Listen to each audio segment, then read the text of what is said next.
엄청 어려움에 지금 처해져 있는 분들이 상당히 많을 거로 생각이 들거든요. 잘 이겨내시기를 바라는 마음이 큽니다. 우리가 주식 투자도 좋을 때가 있고 나쁠 때가 있거든요. 네. 근데 이번에는 그 나쁜 게 지금 1년 넘게 고점을 치고서 계속해서 떨어지고 있는데 떨어진 데다가 지금 또 떨어지고 있다 보니까는 어려움이 가중되고 있거든요. 그래서 거의 패닉 상태에 계신 분들도 상당히 많이 있을 거로 생각이 들거든요. 근데 어쨌든 지금 당장 내가 여기서 어떻게 하면 이겨낼 수 있을까? 그러니까 이 말씀은 이제 어떤 분들한테 드리는 거냐면 현실적으로 경제적으로 어려움에 처해져 있는 분이 있을 수도 있어요. 네. 그런 분들은 일단 지금 이겨놔야죠. 지금 먹고 사는 거가 일단 중요하니까. 그래서 이 고비를 넘기고 다음에 다시 이제 투자할 기회를 잡아야죠. 그러니까 포기하지는 마시고 계속해서 잘 이겨내시기를 이제 부탁드리고 싶어요.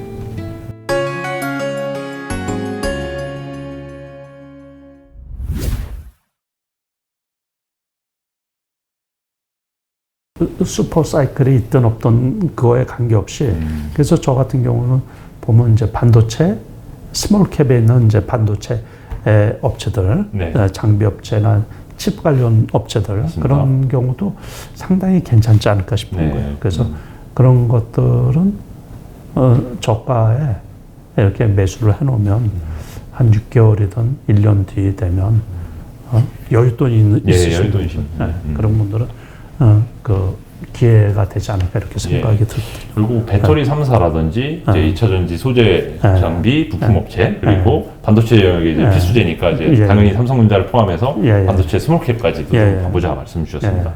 뭐 이제 저도 여쭤보고 싶은 게 이제 투자를 하다 보면 이제 이 어떤 호재에 대해서 주가가 어떨 때는 오르기도 하고 어떨 때는 이제 재료 소멸이라는 이유로 이제 내리지 않습니까? 네. 혹시 그럼 어떤 재료를 이제 접할 때 투자자분들은 예를 들면 이제 배터리 말씀하셨으니까 이번에 이제 테슬라의 4680 배터리를 이제 공급한다고 이제 LG 엔솔이 선언을 했지 않습니까? LG 엔솔에 그런 호재가 나왔을 때 이거를 장기 우상향을 할 수 있는 그런 재료로 봐야 되는 건지 아니면 이건 단기적으로 먹고 빠질 재료로 봐야 되는지 그걸 어떻게 읽어내시나요? 그게 이제 장이 좋을 때는 크게 반응을 해요. 그런데 장이 나쁠 때는 일시적으로 반응을 해요. 그러니까는 지금 아주 좋은 질문 하신 건데 항상 그 재료가 중장기적으로 작용을 하느냐 그걸 봐야 되거든요. 그러니까는 결국에는 이제 일시적인 거는 뭐냐면 어디 우리가 계약을 한 거지 아직 납품 단계인 건 아니거든요. 그리고 또 계약이 수개월 뒤에 이루어지는 거. 그런 경우는 일시적으로 올랐다가 주춤할 수도 있는 거예요. 장이 나쁠 때. 그럴 때는 이제 그런 거를 떨어진 다음에 사면 괜찮죠. 날짜가 다가오고 납품할 때가 되고 실행이 되면은 주가가 올라가겠죠. 그러니까 또 이제 매각설 있는 주식들도 그래요. 매각설. 그런 거는 이제 단기적으로 쭉 올라갔다가 나중에 체결이 되는데 좋은 기업에 팔리면 이게 주가가 지속적으로 올라가죠. 그런데 이제 그 득보잡 또는 이제 잘 모르는 기업에 팔리면 오히려 주가가 확 빠지는 경우가 있어요. 오늘 그 제지 업종에 있는 어떤 기업 하나가 그랬을 거예요. 그래서 하락 상위 종목에 포진이 되어 있더라고요. 그러니까 이제 재료가 소멸된 거죠. 매각 재료로 인해 가지고 지난번에 급등한 경우도 있고 그러는데 그래서 그런 것들을 잘 판단하셔야 돼요. 그러니까 우리가 무수히 많은 뉴스가 나오잖아요. 무수히 많은 뉴스인데 그 뉴스를 접하고서 또 거기에서 하나 조심해야 될 게 가짜 뉴스도 있단 말이에요. 가짜 뉴스. 그러니까는 그 가짜 뉴스를 피할 수 있는 이제 이게 뉴스로 나왔어요. 그런데 회사 담당자가 곧바로 이렇게 이제 이게 아니다라고 부인 공시를 해가지고 주가가 그냥 급락을 하는 경우도 상당히 많이 있죠. 그래서 그 언론이나 뭐 이런 데서 나오는 뉴스라고 해서 다 믿을 건 아니고 그래서 이제 트레이딩 하는 사람은 그게 불편한 거고 예. 직장인들은 오히려 편하죠. 직접 이렇게 매매를 예. 안 하니까는. 예. 그래서 이 트레이딩 하시는 분들은 그런 가짜 뉴스 때문에 큰 손해를 입는 경우가 저도 여러 번 있거든요. 여러 번 있어서. 예. 그래서 오히려 직장 생활 하시면서 이렇게 단기 매매 하시는 분들 그런 분들이 훨씬 더 유리하죠. 그런 걸 걸러낼 수가 있으니까. 예. 그러니까 얼마 전에 저것도 있었잖아요. 삼성출판. 예. 거기 그 자회사인가? 예. 아기상호. 아기상호. 예. 그거 이제 상장한다고 그래가지고 맞습니다. 상한가 갔다가 예. 그 시간외로 그 부인을 한 거죠. 네. 그 대표가. 그랬더니만 주가가 떨어져서 계속 떨어지는. 그러니까는 그런 뉴스 같은 경우는 직장 생활 하시면서 그 이제 끝난 다음에 네. 투자하시는 분들 네. 그런 분들은 거기에 피해를 입을 일이 거의 없죠. 장중에 어차피 매매를 잘 안 하시고. 아니면 미리 정하고 이제 들어가시니까. 예. 그래서 이제 트레이딩 하시는 분들이 피해를 입는 경우가 상당히 많아요. 그래서 제가 이제 여러 군데 이렇게 강의를 하다 보면 특히 젊은 분들 많은 뭐 대학원이나 파이낸스 쪽에 이제 이렇게 강의를 할 때 이렇게 보면은 이제 전업 투자 하고 싶어 하시는 분들이 많이 있거든요. 젊은 분들 중에서. 그러면 전업 투자하면 진짜 잘할 것 같은 그 기분이 드나 봐요. 근데 제가 극구 말리거든요. 그러니까는 자기 그 환경 하에서 이 직장 생활하고 바쁘죠. 그런데 그 와중에서도 공부하고 그 기회를 봐서 자기 환경에 맞춰서 이렇게 하면 오히려 자기 짭이 있잖아요. 그래서 월급 나오는 게 있잖아요. 그러다 보면 경제적인 여력이 있는 상태에서 주식 투자를 하면 더 잘할 수가 있어요. 이게. 시간이 없어서 우리가 눈으로 보면은 뇌동매매 하기가 쉽거든요. 부하 뇌동한다 그러잖아요. 그러니까 올라간 주식 특히 요즘에 장이 나쁠 때 특히 그래요. 그러니까 장 초반 또는 중반에 주가를 급등시켜 놓고서 특정 세력이 계속 팔아먹는 거예요. 그러니까 올릴 때 조그만 돈으로 올릴 수가 있거든요. 그러니까 초반이니까 맞습니다. 다들 정신이 없을 때 확 올려놓는단 말이에요. 그런 다음에 그냥 하루 종일 빼거든요. 그러면은 결국에 많이 올라서 거기에다가 이제 뉴스나 이런 호재거래하고 맞물려 가지고 그거 뉴스 보고서 이거 괜찮겠네 해서 추격 매수하다 보면 그 주식이 하루 종일 빼요. 하루 종일. 그래서 장 초반에 상한가 갔다가 뭐 끝날 때 10%로 끝나면 20% 마이너스. 그러면 그 다음 날에 또 빠진다고. 어제 같은 경우에 종근당 바이오 같은 경우가 이제 그런 예. 아시죠? 건들진 않습니다. 그래도 다 쳐다는 보는데 타진 않습니다. 빠꾸 하시네. 그래서 상한가의 물량이 그 비싼 거 아니에요, 그렇죠? 3만 원은 그 훨씬 넘는 주식인데 거기에 20만 주 있다가 그거 다 빠져가지고서 그러니까 거기 손해를 얼마나 크게 받겠어요. 많이 보셨죠, 사실. 그렇죠. 그래서 오히려 그 이제 직장생활 하시면서 장이 나쁘더라도 내가 중장기 투자 말고 이제 개별주 변동성이 있는 거를 하겠다 그러신 분들은 제가 여러 번 말씀드리지만 나름의 그 이런 거 있잖아요. 올라간 거 말고 올라갔다가 많이 떨어진 거.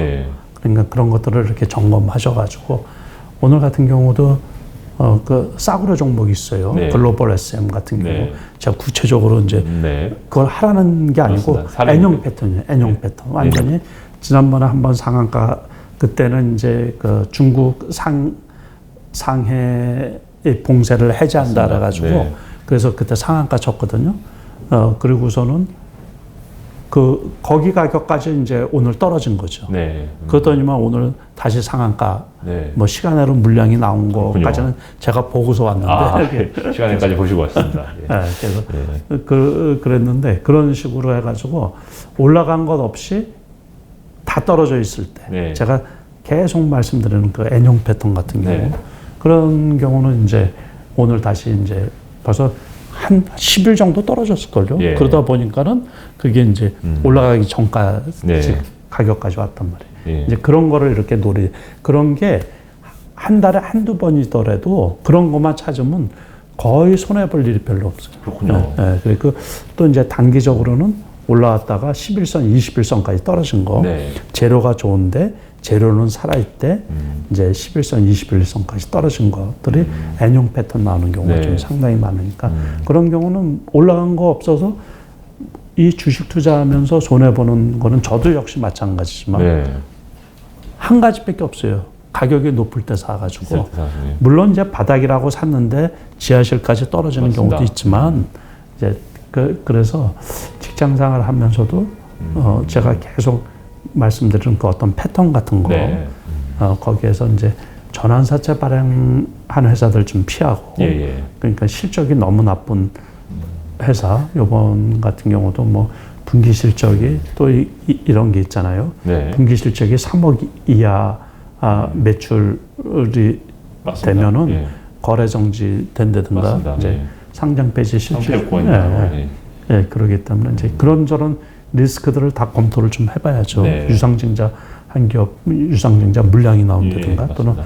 무상증자 하는 기업들 또 이제 신규 상장한 기업들은 보호예수 물량이 풀리면 네.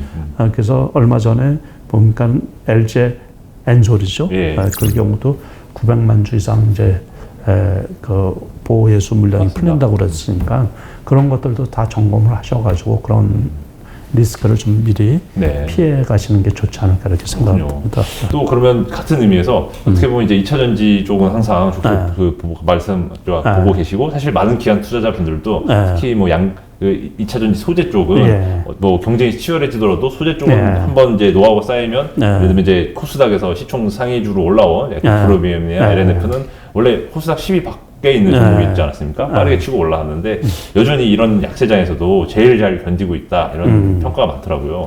예, 요런 좀 2차전지 소부장 종목들 중에서 이미 올해 같은 약세장을 잘 견딘 종목들이 과연 반등 이제 전체적으로 약세장이 상승장으로 돌아설 때 반등을 어떻게 제일 세게 갈 수 있을까요? 아니면 지금 깔린 주식들을 더 빠르게 올라갈까요? 예. 깔린 주식이 더 빨리 올라가지 않을까 싶어요. 예. 그럼요. 예. 제가 그러니까 만약에 포트폴리오를 이렇게 짠다 그러면 이게 결국에는 많이 떨어진 종목이 대반등이 조금 빠르죠. 네. 보통 보면. 그래서 버틴 종목은 이제 우리가 지수 키 맞추기라는 게 있거든요. 그래서 보이지 않더라도 이제 아무튼 떨어질 때 많이 떨어졌는데 회사는 좋은 회사. 이런 것들이 좀 대반등이 심하지. 버틴 경우 저거는 안 떨어졌으니까 빨리 올라가겠지. 그러지는 않을 것 같아요. 그렇군요. 그러면 이제 좋은 회사인지 아닌지 앞으로 돈을 잘 벌지 말지 이런 걸 증권가 애널리스트 분들은 보통 이제 EPS 를 이제 추정을 해가지고 다음 연도에 이 정도 벌 것이니까 이 정도 밸류면 살만하다 이렇게 목표가를 제시하시는데 대표님께서는 그런 계량적인 방법에는 이렇게 의지하지 않으신다고 말씀을 주셔가지고 그것보다도 그냥 이제 그 간간히 나오는 거 있잖아요. 그러니까 이제 보도나 또는 이제 전년도 영업이익이 그동안에 쭉 이제 영업이익이 증가하는 거가 괜찮은데 그 대신 전망도 괜찮은 것들 있잖아요. 그런 것들을 보통 담는 편이 많죠. 그러니까 이제 그 애널리스트들이 뭐 EPS 따지고 PER 따지고 PBR 따지고 뭐 이런 것보다는 이제 계량적인 거는 기본적인 것만 보고 이제 거기에 안 나오는 것들도 있죠. 그러니까 우리가 보이지 않는 것들, 무용의 기술력이나 뭐 이런 것들은 무용인 거죠. 그러니까 보이지 않는 것들 또 업황이 이렇게 발전하는 것들도 쉽지는 않은데 이제 저 종목에서 그 간간히 나오는 뉴스로 인해서 움직였다가 그게 다시 죽을 때 보통 이럴 때 이제 사고 그런 편이거든요. 그러니까 사람들이 투자자분들이 제일 궁금해하는 것 중에 하나가 그거죠. 과거에는 이제 PER이 낮다고 해서 무조건 우량주라고 그랬잖아요. 그렇지만은 과거에 돈은 업황이 좋아서 돈은 벌어놨는데 이제 그 시대가 달라진 거예요. 산업 구조가 달라지다 보니까는 그러다 보니까 성장성은 이제 정체되고 유보는 많고 그런 기업들이 꽤 있거든요. 그러다 보면 그런 주식이 잘 올라가냐면 그렇지는 않거든요. 그래서 이게 주식 투자가 이제 선행적인 요인이 많이 있으니까는 물론 기본에 충실해야지 되지만 성장성도 어느 정도는 버블을 제외하고선 성장성도 이제 함께 봐야 되지 않나 이렇게 봐요. 또 항상 미리 길목을 지키는 투자, 선침해의 중요성도 항상 강조해 주시잖아요. 그래서 이제 선침해를 하실 때 이제 뭐 제 쉬운 예시로 뭐 난로 주식을 여름에 사고 에어컨 주식을 겨울에 사라 뭐 이런 식이라고 말씀 주셨는데 이게 사실 확장하다 보면 되게 헷갈리더라고요. 그렇죠. 그러니까는 항상 그러는데 그게 항상 맞는 것도 아니거든요. 그러니까는 또 이제 우리가 옛날에는 계절주 그러는데 요즘에는 계절주의 개념이 없잖아요. 그러니까 에어컨을 여름에만 쓰는 게 아니고 요즘에는 그 공기 순환하는 그게 같이 있다 보니까 온풍기 그 냉풍기를 같은 에어컨으로 같이 돌리잖아요. 그러다 보니까는 사계절 이제 그래서 옛날에 이해하기 좋게 하기 위해서 선침해라는 얘기를 했거든요. 그런데 이제 지금도 마찬가지예요. 지금도 그러니까는 예를 들어서 이제 정책 관련 주식이라 그러면 대선 그때 그렇게 생각하면 되죠. 이제 요번에 재건주 같은 경우도 그렇고 원전주 요번에 이제 정부가 바뀌면서 원전주 같은 경우도 탈원전 관련해 가지고 원전주들이 상당히 많이 올라갔잖아요. 그렇죠. 근데 그것도 어떻게 보면 선침해죠. 그러니까 대통령 당선 발표되고서 별로 안 올랐거든요. 그 다음날 올라가고서 다시 떨어졌어요. 그렇군요. 그러니까 그 다음에 오히려 이제 어떤 특정 세력들이 들어와가지고 상당히 많이 올라갔죠. 그러니까 한신기계 같은 경우 그때 4,000원 했었는데 그게 14,000원까지 왔다가 요즘에 이제 많이 떨어지는 거죠. 다른 그 쉽게 말해서 어떤 수주 하나 받은 것도 없는데 그런데 그 3배 이상씩 올라갔다가 지금 9,000원 하고 있죠. 여전히 로봇과 원전도 어쨌든 올해 좀 중단기 테마로서 좀 유효하게 좀 볼만하다 그렇죠. 말씀 주셨고요. 뭐 또 동학개미랑 서학개미 투자자분들이 많지 않습니까? 제가 올해 순매수 개인분들의 순매수 통계를 좀 보니까요. 한국 주식주에서는 삼성전자, 네이버, 카카오 순으로 많이 사셨고 해외 주식은 테슬라, 뭐 애플 그리고 뭐 TQQQ 이런 걸 많이 사셨더라고요. 이런 개인들의 순매수 행위에 대해서 대표님은 어떻게 평가를 하시나요? 아이고 좋다 그래서 다 샀는데 저도 그쪽 손해가 크죠. 애플도 그렇고 뭐 TQQQ도 그렇고 테슬라는 지난번에 1,000불일 때 다 팔았는데 그것도 그렇고 1,200불 갔다가 근데 아무튼 전체적으로 다 떨어지니까는 지금은 존버죠. 전부 다. 전부 다 어쨌든 장기적으로 유망한 그렇죠. 이제 우량주니까. 애플 같은 경우도 이제 하반기 4분기쯤에 애플 그 메타버스 헤드셋 출시 그렇죠. 예정이잖아요. 그러면서 메타버스 관련주들이 다 같이 좀 괜찮지 않을까 싶은데 이제 그것도 지금 장이 원체 안 좋으니까 이번에 뭐 또 조금 올라가다가 다 떨어진 거 아니에요? 지금 메타버스 관련 주들도 애플은 원체 그 세계적으로 그 시장 지배력이 크다 보니까 제가 보기에 괜찮지 않을까 싶은 거예요. 그렇군요. 계속 어쨌든 장기 투자 하실 분들은 뭐 그러니까 조금씩 지금 뭐 팔 타이밍은 다 놓친 거고 그래서 그냥 저도 해외 주식 그냥 갖고 있어요. 그렇군요. 사기는 부담스럽고 그 계륵 같은 장이에요. 계륵 같은 장. 그래서 손실이 크니까는 팔기도 뭐하고 그래서 일부 초전에 이제 팔아놓은 것들은 괜찮고 그래서 그쪽은 그냥 갖고 있는 편이에요.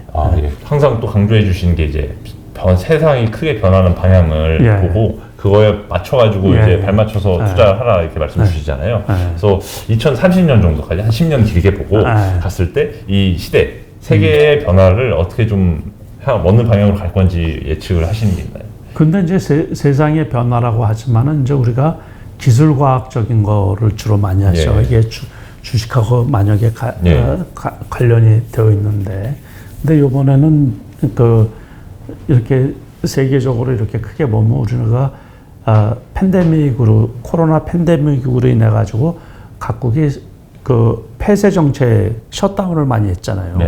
그러다 거기에다가 이제 우크라이나 전쟁, 러시아가 우크라이나 침공하면서 터진 게 이제 이게 자국은 결국에 자기 힘으로 이제 해야 되고, 그러니까 세계주의였던 거, 다원주의였던 게 이게 개인주의적으로 바뀐 거죠. 그 수국으로 바뀐다 그럴까? 어떻게 보면 그런 식으로 이제 세계사적으로 이렇게 바뀌는 게 아닌가 싶은데 기술적으로는 그 새로운 기술 같은 게 뭐 메타버스도 그렇고 뭐 전기차가 대세고 자동차 같은 경우는 그리고 그러니까 에너지를 석유 에너지에서 이제 바뀌려고 많이 하는 와중에 지금 그러면 전쟁이 터진 거예요. 그래가지고서 에너지 값이, 그 석유 값이 그렇게 고공행진을 하고 있는데 그 노력을 많이 했죠. 그러니까는 우리가 태양광이라든가 풍력이라든가 또 재생에너지 쪽에 여러 가지를 많이 연구를 하고 또 많이 이제 내디디는 와중에 지금 이제 전쟁이 터지고 앞으로 또 세상이 어떻게 변할지는 이제 지켜봐야죠. 어쨌든 자국 우선주의의 또 4차 혁명의 기술 진보는 계속될 것이고 그 와중에 에너지 전환, 신재생 에너지는 어쨌든 전환 자체는 전환되는 거죠. 중장기적으로 계속될 것이다 말씀해 주셨습니다. 그러니까 이제 부족하다 보니까는 이제 소형 나트륨 원전이라고 하는 그쪽에 이제 그게 결국에는 환경 친화적이다. 그래서 미국 같은 데도 그쪽에 이제 투자를 많이 하는 편이고 그런 쪽도 가능성이 있지 않나 이제 이렇게 보는 거죠. 마지막으로 좀 요즘 같은 약시장에서 저희 구독자분들, 일반 투자자분들이 대다수니까 좀 마지막 또 한 말씀 부탁드리겠습니다. 엄청 어려움에 지금 처해져 있는 분들이 상당히 많을 거로 생각이 들거든요. 잘 이겨내시기를 바라는 마음이 큽니다.